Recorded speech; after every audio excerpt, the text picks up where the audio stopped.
Dua anggota DPRD Maluku Tengah yang pecahkan pintu kaca kantor gegara THR terancam pidana. Muhammad Jen Marasa Besi dan Faisal Tawainela, dua oknum anggota DPRD Maluku Tengah Provinsi Maluku, sedang diusut polisi. Keduanya harus berurusan dengan polisi setelah hancurkan kaca kantor DPRD.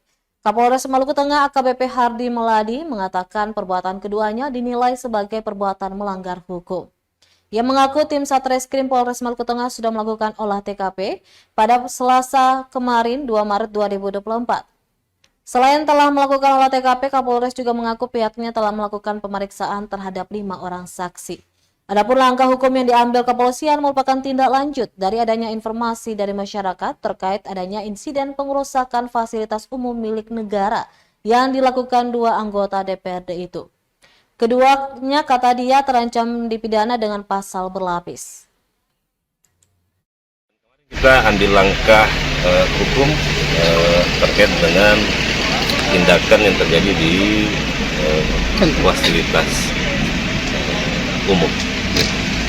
Jadi kemarin sudah kita lakukan olah TKP, kemudian sudah kita periksa beberapa saksi, mungkin sekitar 5 saksi tadi malam. Kemudian kita lanjutkan untuk nanti akan juga memanggil yang bersangkutan untuk diambil keterangan. Tapi sudah laporan dari pihak kantor DPRD sekretariat. Kami berdasarkan laporan informasi masyarakat, kita buat laporan. Baik, terima kasih Pak.